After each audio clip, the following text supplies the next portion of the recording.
Anyway, this morning, the Secretary General spoke in a pre-recorded video message to the International Donors Conference for Ukraine, which took place in Paris. He said that the war in Ukraine is a relentless humanitarian nightmare, is getting worse as days pass on and the temperatures drop. The Secretary General noted that the scale of destruction across the country requires strong support from the international community, going far beyond humanitarian aid.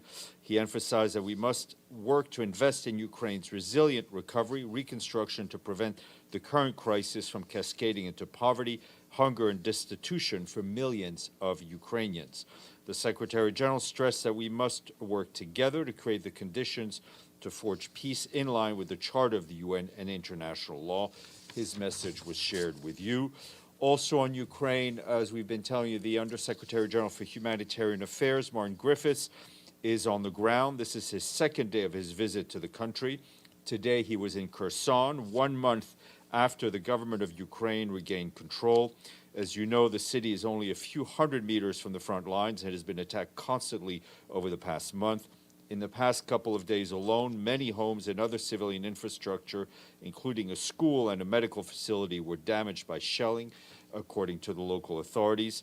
Mr. Griffiths today met with Mayor Luhova and Governor Yanushevich, both thanked the United Nations and the humanitarian community for their timely support to the people of Kherson.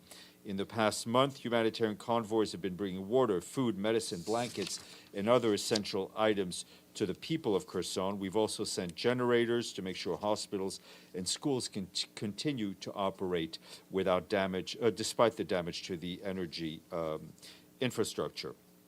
Mr. Griffiths visited one of the 22 resilience points, which are places for people to warm up when the energy crisis leaves them with no electricity or no heating at home. With snow already on the ground, Martin Griffiths stressed the need for continued support to help people get through the winter. As for the Secretary General, he arrived in Washington, D.C. I think he's arriving as we speak, where he will be meeting with members of the U.S. Senate this afternoon. As you know, he accepted an invitation from Senator Patrick Leahy, the President pro tempore of the Senate, to meet him and other members of the leadership of the Senate Appropriations Committee. While on Capitol Hill, the Secretary General will also meet with the chairman and the ranking member of the Senate Committee on Foreign Relations. That's Senators Robert Menendez and James Risch. Turning to Haiti, the Pan American Health Organization is telling us that almost 1.2 million doses of oral cholera vaccines have arrived in the capital, Port-au-Prince.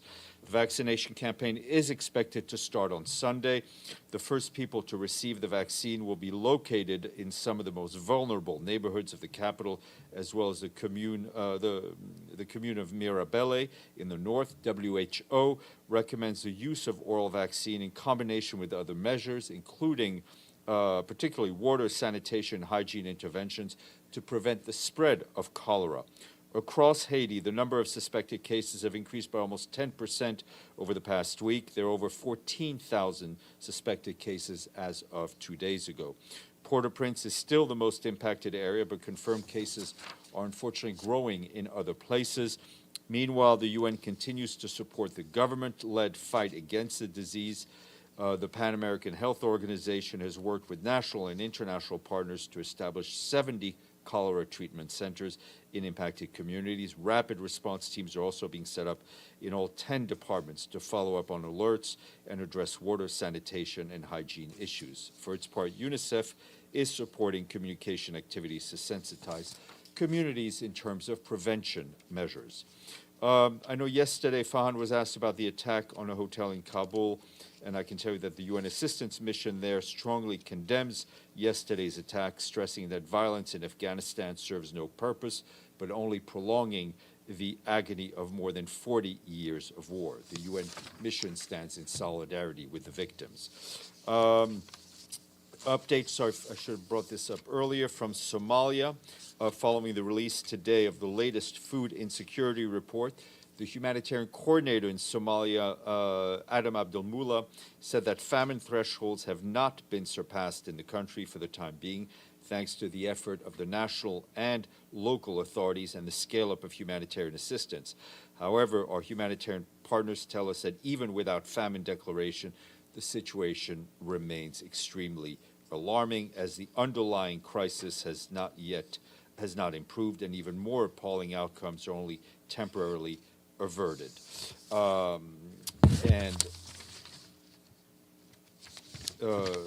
Just to say that we need sustained and improved humanitarian aid to prevent further loss of life and suffering. Together, we've averted famine, albeit temporarily. We need a global solidarity to make sure that this becomes a sustained reality for the people of Somalia. For information, the 2022 Somalia Humanitarian Response Plan seeks $2.27 billion to meet the needs of over 7.5 million people, and it has a shortfall of more than $1 billion. Lastly, a new resident coordinator to announce today. Rebecca Adadonto of Ghana took up her post as resident coordinator in Malawi. She did that 3 days ago. She was appointed by the Secretary General and confirmed by the host government. As you know, resident coordinators lead our UN teams on the ground to rescue the Sustainable Development Goals and support countries that tackle development emergencies. Her full biography is available to you on the interweb, and I will leave it there. James. Yes. Sorry, someone's been doing with this microphone. Anyway, US scientists have announced a breakthrough with regard to nuclear fusion, which apparently, I mean, it's not there yet, but this could be a very good thing for the climate going forward, potentially, an energy source. Has the Secretary General been following this, and what's his reaction? Yes, of course. I mean, he's been following he's seen the press reports. I think it's an extremely important development. But we should not take we should not pause in our efforts to right now cut down on emissions, move forward on mitigation and adaptation measures. One other one, the ongoing Twitter saga. Twitter has now disbanded its Trust and Safety Council, which was a body it had had in place since 2016, civil society, human rights groups advising Twitter. Is the UN concerned about that? Very much so. We're very much concerned about how social media platforms can become an environment that spreads hate and disinformation, and I think it's incumbent on social media companies to ensure that this does not happen. Benno and then Edie. Just a follow-up to James's question regarding the fight against the climate crisis. How big are the hopes of the Secretary General that this might be a key in the future? It's from what I've read and from what I've understood, all right, it's an extremely important development that could be of great help in the fight against climate change. This has been an effort that seems to have been ongoing for decades, if not longer. We don't know when this will all become operation easily available. I think what I was saying, the message I was trying to push in my answer to James, is that there is a crisis that's ongoing now. Efforts from the private sector, commitments and actions from governments need to be made now in order to save the 1.5 degree goal. So we can both appreciate and look forward to the implementation of what was announced today, but it should in no way halt the efforts of what needs to be done currently. Edie and then Pam.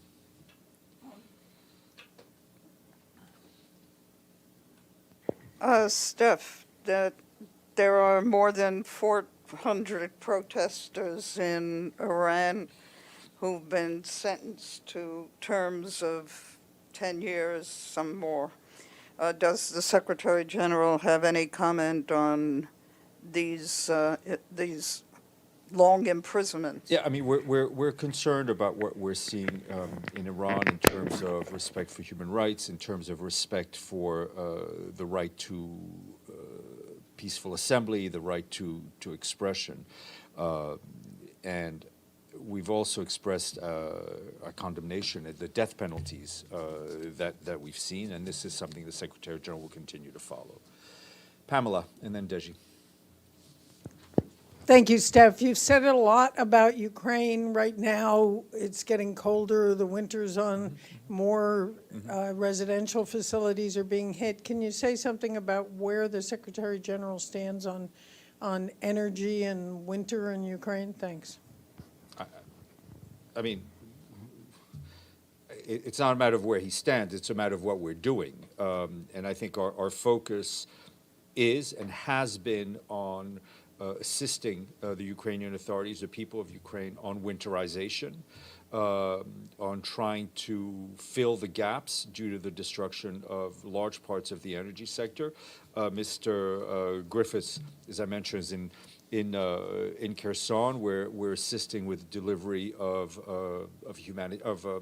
generators and other essential items. Deji. Hi, Steph. First, a technical question. Not about fusion, please. No, it's not. It's not a scientific. Okay, it's just all right, a thank you. technical.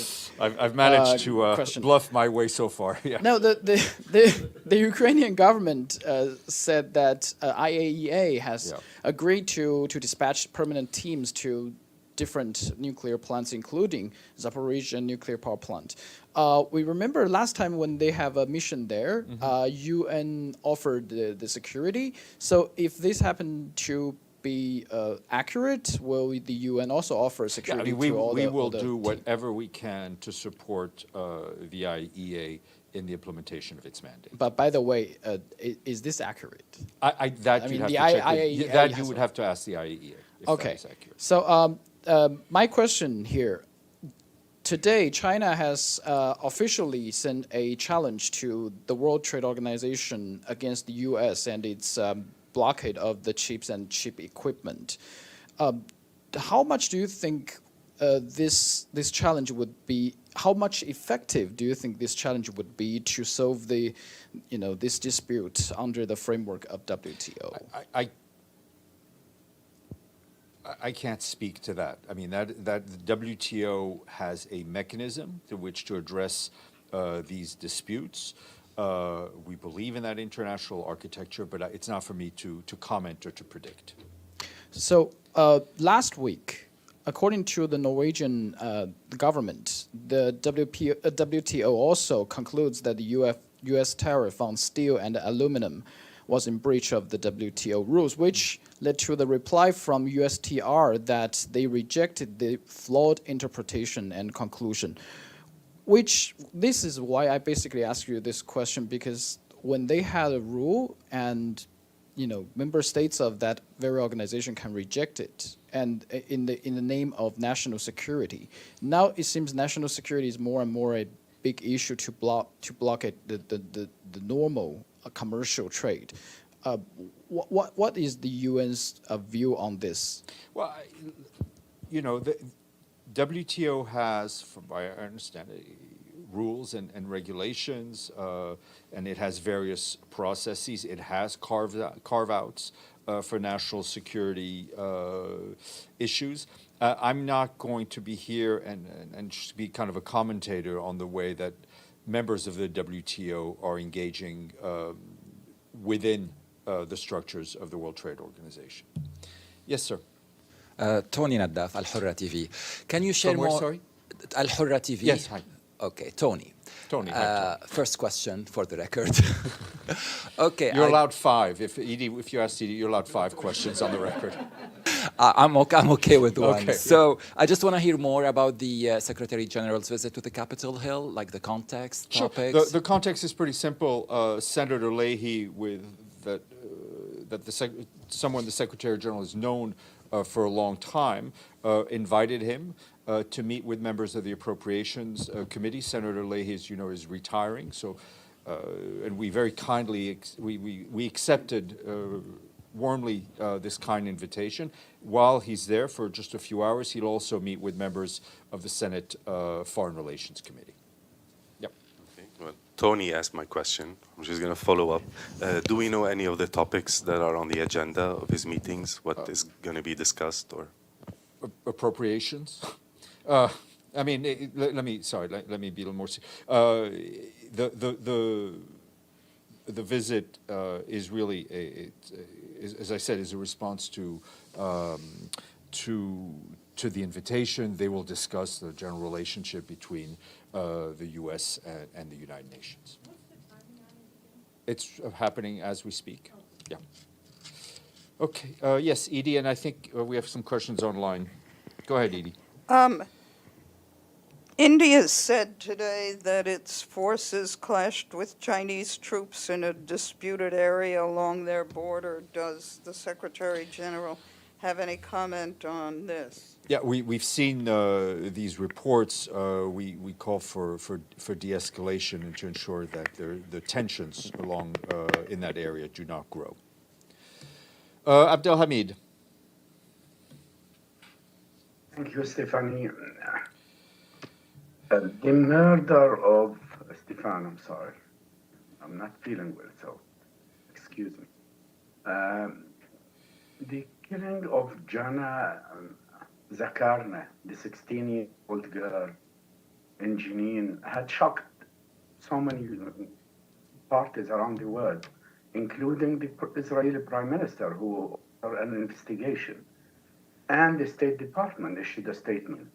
However, this brutal murder of a young girl did not reach the ears of Mr. Thor Winsler. How could he stay silent in front of such a brutal crime?